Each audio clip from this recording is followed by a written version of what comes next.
Hello everybody, good evening and welcome into DogZone as we kick off the new season here on the show. On tonight's show we look forward to 4 heats of the Waterloo Cup taking place at Cambridge, Addington, Hattrick Raceway and also Manukau, and of course the Group 2 Kingston Cup which takes place on Thursday night over the 732 metres at Addington. Joining us as usual here on DogZone is Mark Rosanoski. Rosso, as we head to you, we're back for a new season, and what a week to kick it off as well with the Waterloo Cup heats about to kick off on Thursday. Yes, dead right, Andy. We've got a bit to catch up on, haven't we, over the last month? We've had a Group 1 race, the Wanganui Cup. We saw probably the emergence of a superstar in Big Time Cooper.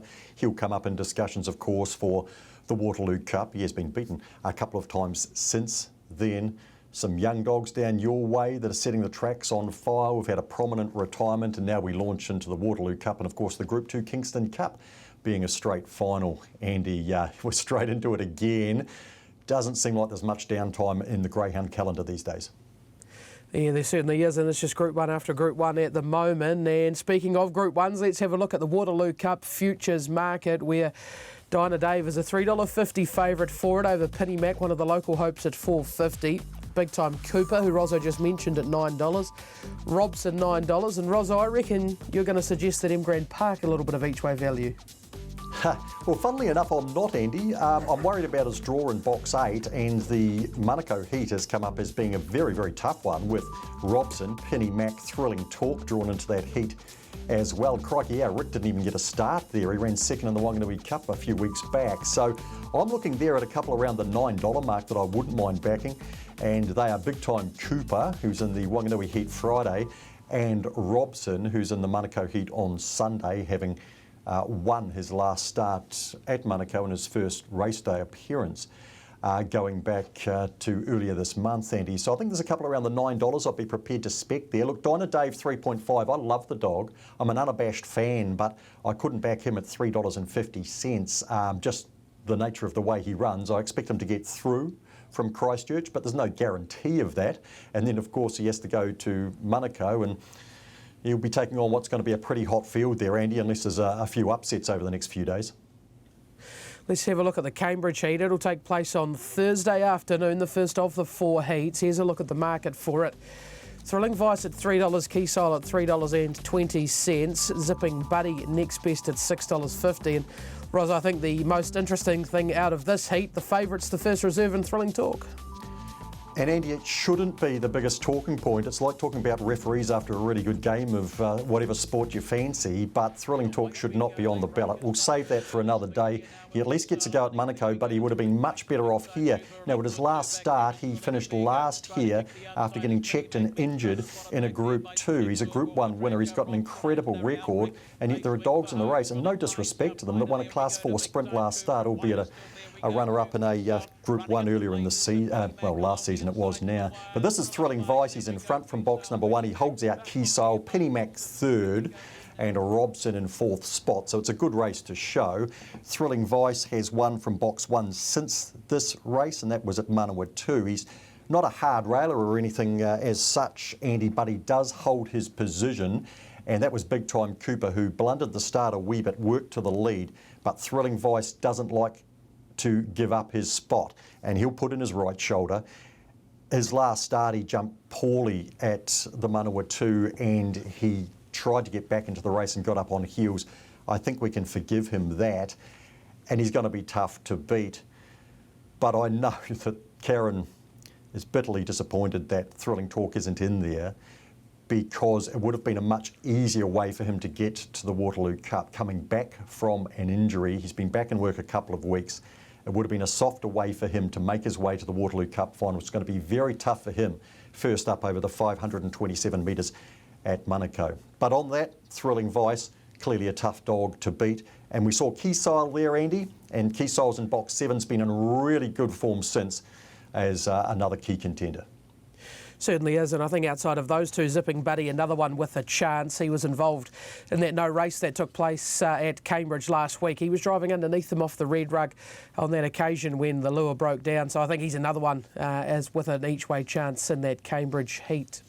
Right, let's move our attention to the South Island and the Christchurch Heat. This will take place on Thursday night. It'll be race number 9 on the card at 7:47, and we get to see the favourite go around here in the form of Dinah Dave. He's $1.75, start the show $3.80, Dinah Varsity $5.50. Rozzo 7-dog field suits him, and although start the show has been able to beat him his last couple of starts, you would think Dave bounces back into the winner's circle here. Yes, although if you're a fan of Start the Show and you've been making money on the dog, I think you'd be tempted to back it again. Let's have a look at last week's performance here. Start the Show and the white rug working to the lead. Famous leader challenged the outside in the pink. And there's Dinah Dave in the green rug there. He's between runners. Dinah Varsity and the reds come off the rail. And it's no State sneaking through the inside here. Avenger Bale out the back. You'd think clearly he's going to need another run. And he spoke with Craig Roberts about Dinah Dave. I think it's fair to say the kennel were just a little bit disappointed with this effort.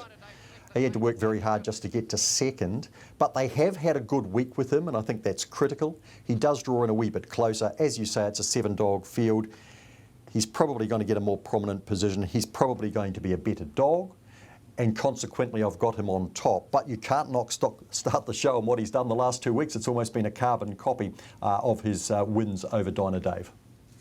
And couldn't have drawn any better for the seat either, could he? He's in the 1, no State in the 2, not fast. Dinah Dave, no refusal. So he's drawn to just set up the early speed off the inside, start the show, and he'll certainly give them something to think about. Again, a greyhound on an each-way basis, no refusal. Comes up with box number 4, and although the last couple of starts look fair on paper, he hasn't been the luckiest in those. You saw him just hooking off heels into the first turn in that Dinah Dave race that we just witnessed. So he's another one on an each-way basis. Right, let's head to Wanganui now. The hat-trick heat. This will take place on Friday night. It will be race number 10 on the card, 8:58.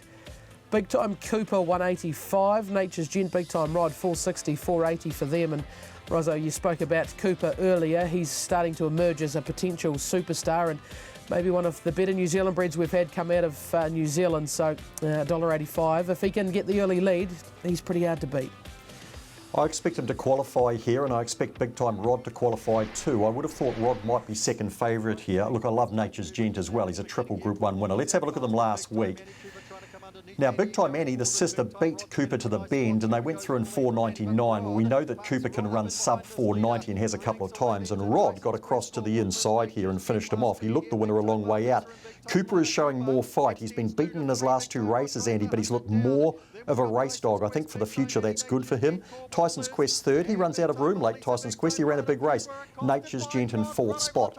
I'm not sure that we can expect much more from Nature's Gent right now. He's found the line really well. He's rising 5. He's an amazing dog. Wee bit of a stumble at the start. He can get a cleaner getaway off box number 1. But I think on this, Rod, who was runner-up, of course, in the New Zealand Futurity to Thrilling Talk, drawn in close here, potentially to beat Gent out and to trail Cooper again. I thought they might be a wee bit closer in the market, and I definitely thought Rod would be second favourite. Brendan Cole said that he's had some dew claw issues, Big Time Rod. Felt he was 100% last week. Well, he certainly ran like that, didn't he? However, I do expect Big Time Cooper to pick the jump better. Just on these runners, Andy, because we've talked about Big Time Cooper and the possibility of him on an Australian campaign. Look, at this stage, that won't be happening. And even if he was to win the Waterloo Cup and get automatic entry into the final, the Wanganui Cup winner, who was just outstanding that night at the end of August, he will not be going. But he will concentrate on the New Zealand Cup at home. And if any of the Cole runners were to win the Waterloo Cup, they won't be accepting that invitation into the Melbourne Cup heats. But I do hope that in time this dog might be able to get there. Brendan Cole of a mind, similar to the way we've been talking between ourselves over the last month, Andy, that despite Cooper's recent defeats, very encouraging signs for the future in that he's showing quite a bit of tenacity now and a bit of fight. And even if he gets headed early, he's still up for it. It's that fight we hadn't seen from him either early on in his career, which is a really scary sign for his competitors. As we said when he won the Wanganui Cup, only just turned 2. He's already won 23 races. He's a Group 1 victor and he's already over 60k in stakes. So he is a real excitement machine and a scary thought for his rivals coming up if he can continue on the way that he has been racing. All right, let's move to Auckland now. Manukau on Sunday, where the 4th and final heat will take place. And Rozzo, potentially the best of the 4 heats. Thrilling Talk Talk, Robson, Diddley, Penny Mac, M. Grand Park, and of course all about Space, who's been in fine form of late. Yeah, it's phenomenal, isn't it? And I asked Brendan all about Space. Have they changed anything with her? Because she's really putting them back to back, and at times in the past I've not been critical of her as such, but she's been just difficult to follow. She's been hit or miss. At one stage there, her form was 1-8, 1-8, 1-8, but now she's putting them together. And he said, no, it's just timing. They've done nothing different with her. She's just putting it all together herself. I'm concerned about the draw. Brendan said, no, don't be concerned about that. She's good enough. She made the Auckland Cup final. Of course, Diddley won that Auckland Cup. Penny Mac's the defending champion, Andy, but there's a couple of dogs here that have had limited preparation, and he's one of them. Let's have a look at him last year, and here he is in the gold rug, and there's a couple of other dogs that are in here that are going to be key contenders potentially again, certainly in the heats, if not the final. Penny Mac has missed a trial, which is a concern, obviously. There's Dinah Dave, who made the race last year, and of course the evergreen Nature's Gent. Andy, Penny Mac's got such a good record at Auckland, 9 from 12, never out of the money, this Group 1 winning performance, that I find it hard to go past them despite the limited preparation, despite not racing for a month, despite missing a trial that would have been good. He's on target to head back to the New Zealand Cup again. And I really hope that the weather doesn't play too big a part on Sunday at Manukau, because my goodness, they have had some weather up there, and they had to cancel the trials yesterday, but we're recording this Wednesday and there was to be trials today, but the weather forecast doesn't seem all that flash. But Penny Mac, clearly a player. Thrilling Talk, talked about the concerns of Karen Walsh a little bit earlier. And then there's Robson, Andy, and I've got to say, Robson couldn't have been more impressive than that win at Manukau off box number 3, picking the jump perfectly, flying to the lead and running 30 and 35. First look race day at Auckland as well it was. This is him here on screen, and gee, we know how good he is, Rozzo. We've seen him compete and beat some of the best greyhounds that we can put up against him, and he's actually drawn up pretty nicely for this heat. He could just about find himself crossing the 1 and the 2 into the first turn here, and gee, from there he's going to be pretty tough to peg back. Yeah, he is, Andy. I mean, he's got a bit of strength, hasn't he? And if he jumps like this, like you say, I mean, he picked that perfectly. You could see how things could go wrong for him there. But I think I have to put him on top with Penny Mac and Thrilling Talk not having had the perfect preparation leading into this. And in Grand Park, Andy, well, look, his only run at Manukau was second in the Auckland Derby, and a highly unlucky one too, it would have to be said. But I really do feel that he probably needed to be drawn in a little bit closer. I wouldn't rule him out, but it's such a good race. You'd think that things are going to have to go nicely for him. Terrific to see Diddley back there, the Auckland Cup winner. And his last win actually was there on the track in July in the Class 4 when he was just coming back off a 5-week injury break. So there is the futures. Andy, look, I've pinned my colours to a couple of $9 shots there for a bit of value. Is there anything that you see you might like to back there in the futures? I'm with you on Robson, to be fair. I think the $9 quote around him is fairly good money. Like I said, I can see him getting through to the final, and gee, if he turns up in his best form, he's not going to be a $9 shot come finals day. So yeah, I think him on a 1/2, 1/3 type basis is certainly well worth having a look at, and that market available on tab.co.nz under futures and challenges. Right, Group 2 Kingston Cup also taking place this week. That will also be on Thursday night coming out of Addington. Race 9 on the card, race 11 on the card at 8:23. And Rozzo, Dinah Weslin, $1.35 comes up with box 8, and she's been in great form her last 3 after missing out in the Nationals. Yes, indeed. It's the only blot, really, isn't it, lately for Dinah Weslin. And she obviously didn't get the opportunity to go to Perth, and Apawa Hillary did. But the 645 metre race, well, she's won 3 of them in a row since then. Now, Apawa Hillary in the black rug just leads her across nicely, and 1 or 2 get checked early, including Von Strass in the blue, who goes to the back. Perfect Result was third for a lot of the way. There's a lot of talk in the white rug. Perfect Result, though, unfortunately not able to take its place here in the Kingston Cup. There we have a look at it, Andy, and look, obviously I know it's over 645 metres, but again, Dinah Weslin runs right through to the lure quite nicely. Apawa Hillary hangs in there, and I guess the other dog we've got to note obviously is Von Strass, but this is what she does, even over 732 metres. Exactly, and gee, wasn't it good to see Opawa Hillary bouncing back into form? She was way over the odds in that field, and was good to see her bounce back. Another runner that we get to see go around fresh up is Van de Gambo, and unfortunately he is under a small question mark at the moment. I spoke to Callum Ware earlier, trolled good last Monday, 30 and 25 over the 520 at Addington, but unfortunately didn't trial as good on Monday. Callum's not 100% happy with him, so the decision will be made on him later on Wednesday afternoon. We record this Wednesday morning, so a question mark over his head at the moment, Rozzo, which is a little bit of a shame for Van de Gambo followers. It is. Hey Andy, I hate to ask you this question, but what about a lot of talk? 4 from 4 box number 1. And look, when the dog has been over the 732, he's actually gone some solid races in really good company. Similar company, of course, to what he has in here, because you've always had Wesleyan, Hillary and Perfect Result, who's not here, that have been the main contenders over the 732 over the past few months. But any hope for a lot of talk supporters here?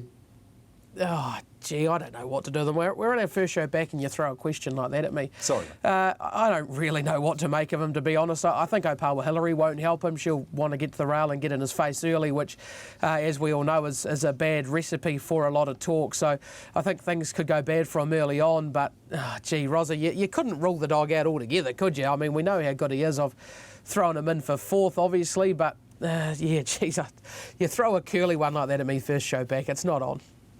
Look, we're going for Dinah Wesleyan over Opawa Hillary, Von Strass. A lot of talk. It's going to be quite a short first 4. Just a quick comment on Corborn Taylor. She hasn't won a Group 1. She hasn't won a race, I should say, since the Group 1 in March, where she beat Dinah Wesleyan in the Wanganui distance. She had a hit out on Monday, Andy. Look, her best run, one thing I'll say for her, I couldn't have her on what she did on Monday, but one thing I will say for her best run since that Group 1 win in March was the second in the Nationals behind Opawa Hillary. So she has actually beaten Dinah Wesleyan a couple of times. I can't see it happening, though, come Thursday. So that's a look forward to what's coming up here in New Zealand. It's now time to have a look at what we've missed since we've been away with our month off. And we'll start things off with Big Time Cooper, who has been simply sensational, really, in the month off. Rozzo, this is him winning the Group 1 Wanganui Cup. Gee, that early speed he's got. This is a top quality Group 1 field. He's put 5 lengths on them by the winning post with a lap to go. It's just simply phenomenal. 488 lead up, Andy, and he's gone 489 and he's gone 490 and he goes low 490s. 5 seconds flat as flying. He was, well, him and Annie, his sister, were through in 499 last week. By his standards, that's pedantic, but by others, it's amazing. And that's how you win races. But his run homes are getting better than the sort of high 1190s down to 1190 into the 88s. He's starting to, he's bringing that run home down a bit as well. So I think that's the key thing for him. And this was him in the New Zealand Racing Series final. Again, another breathtaking lead up. And then he's gone sub 9 seconds, and he's the only dog to have done that since we've been recording opening sectionals, and he's done it a couple of times now. In the heat, he didn't even lead, but he was by the first bend, and he was 9.04 after being 3rd off the lids. And he doesn't look like coming back to them when he gets that big a lead. And he'll be looking for that on Friday night, Andy. He is so exciting. You mentioned it before, what he's done by pretty much being a 2-year-old. 41 starts now, 23 wins, the 6 minors, 63 grand, a Group 1 in the bank already. It's his New Zealand Derby restricted age year. If he holds together, this dog, my goodness, the sky is just about the limit, and this country probably couldn't contain him if he fulfills his potential, Andy, and hopefully down the track he may get that opportunity to show us what he can do, because the Coal Kennels have been trying to breed a dog that can go to Australia, match them early, and that's the key, obviously. In Big Time Paddy, they had a dog who could match them mid-race and closing, and he had the ultimate will to win, but he just didn't quite have that early speed that it takes in Australia against the very best dogs. Cooper has got that. Now that he's developing a little fight, a little tenacity, he's got more experience, bit of age on his side, maybe he is the dog. Well, moving on from a greyhound on the up to a greyhound that unfortunately has been retired, one of the better sprinters we had running around here in New Zealand, and of course she was actually able to win up and over 520 metres as well, and we speak of She's a Ripper. She has had her last race, unfortunately. Rozzo, it's always hard when you lose top-line sprinters, especially the quality of the Ripper, but gee, she was a remarkable animal when she was going. Terrific record the ability to win at a really good strike rate, often racing against the very best. And what I love about this, Andy, is she goes out a winner, and she ran 17.08 there, and okay, she was shortening up at the line and she's pulled up with an injury there, but look at that, 55 starts, 33 wins and stakes of 67 grand. Well, because she was a short course sprinter for most of it, obviously limits the stakes earning potential. But she won the Group 2 Dash for Cash. I was lucky enough to call that at Hat-Trick. She was second to Sir Dougie in the Galaxy. I'll probably never forget her not winning the Railway when she looked a shoo-in to me, Andy. Never get too confident about dogs in Group 1s. I was that day. It just wasn't her day for some reason, and Rosa T won it. Of course, she's a terrific sprinter herself. But I think she's a ripper for the future, with her bloodlines, her ability on the track, not having had too many races, that very hopeful that we'll see some excellent progeny from her. Of course, she was competitive over 520 metres as well. She was the fastest qualifier for her year in the New Zealand Oaks here at Christchurch as well. Unfortunately, she wasn't able to take her place in that final. She was regularly in season. She had a couple of injuries throughout her career, so gee, what she could have been if that didn't happen. And Rosso, in terms of breeding, she is in season at the moment. At this stage, it's looking like she's going to an American dog by the name of Kinda Cruel Red, who we probably haven't seen a lot of here in New Zealand so far, but we'll certainly put a nice outcross into her line, and as you say, exciting times for the future there. Yeah, and Andy, look, obviously we've got access to some of the best blood in the world, and a lot of that obviously is through Australia, but as Paul Wheeler has had to do in Australia, they do need an outcross. After a while, you run out of options, and in She's a Ripper's case, that's going to be the case, that an outcross could be the very best thing, and across the board too, in a generation or two, Andy, that could really help the New Zealand industry as well. Speaking of helping the New Zealand industry, young trainers coming through is something that does that, and we have a new young trainer down here in the South Island by the name of Dan Lane, and gee, he has got some excitement machines on four paws going around at the moment. At the top of that list, Bolty. Here he is winning at Invercargill on Tuesday, breaking a maiden record, 22 and 37. Rosso, he wins this by 13 lengths. He's already broken 17 seconds in a trial at Addington Raceway with a lead up, and this is fair dinkum of 5.65. It's absolutely breathtaking, Andy. And look, you were on yesterday and Tuesday when those races took place. The track wasn't fast. It may have improved during the day, and you can let me think your thoughts on that. But even so, when we talk about what he's done there, that Kiwi Gun was the next best, I think, at 22.70, and then a dog as good as double speed in a Class 4 didn't break 23 seconds for that trip. For this dog, who won at Addington on debut in a 17.10, and as you say, has gone faster than that in a trial, it's incredible. I mentioned Rosa T before, the Railway Sprint winner, and this is the same family as Rosa and Tom T and greyhounds like that. And Dan Lane has got others in this litter, Andy, who are also doing good things, but this is the one that really takes the breath away. Certainly does. He's got another one, a brother by the name of Tricky, who we've seen go around over 520 metres, and gee, Rosso, he's another speedster. He gets to the back mark in some just sensational times for a young greyhound. And how would you like to be Dan Lane? He's just taken out his trainer's licence. He's been training for a couple of months, and he's got these speedsters that he goes out to every morning and gets to give a pat.